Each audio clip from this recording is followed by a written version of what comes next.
আসসালামু আলাইকুম রহমতুল্লাহি বারাকাতু। আমি ডাক্তার মোহাম্মদ নুরুজ্জামান মিয়াজি, মেডিসিন চিকিৎসক।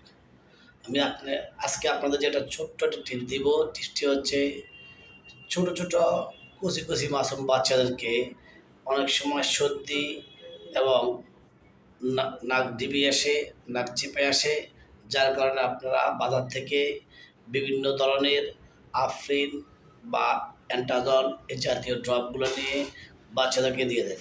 দেওয়ার ফলে খানিকের কিছুক্ষণের জন্য নাকটা পরিষ্কার হয়ে যায়। কিছুক্ষণ পরে আবার নাকটা আস্তে আস্তে চেপে ধরে বা ডিবি আসে, যার কারণে অনেক সময় বিরক্ত বোধ করেন অনেক মা, অনেক বোনেরা। কিন্তু আমি আপনাদেরকে সাইড এফেক্ট ব্যতীত, সাইড এফেক্ট ছাড়া একটি ছোট্ট টিপস দিব। ওই টিপসটা অনুযায়ী আপনার চিকিৎসা ধরনটা চালিয়ে যাবেন, ইনশাল্লাহ এখানে একটা টাকার কোনো প্রয়োজন হবে না।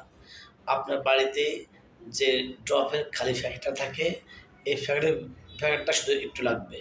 যেমন 1 চামচ পানি নেবেন, 1 চিমটি লবণ নেবেন।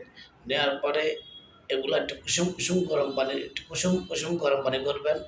করার পরে ওই টিউবের ভিতরে এই পানিগুলো ঢুকিয়ে ফেলবেন। দেওয়ার পরে নাকে 1 ফোঁটা 2 ফোঁটা করে দিয়ে দিবেন। কিছুক্ষণ পর পর দেখবেন নাকটা আস্তে আস্তে পরিষ্কার হয়ে গেছে। এখানে আপনার একটা টাকারও কোনো প্রয়োজন লাগবে না। শুধু একটু পানি, 1 চিমটি লবণ, আর সাথে একটি খালি ড্রপার। ইনশাল্লাহ আপনারা আমার জন্য দোয়া করবেন।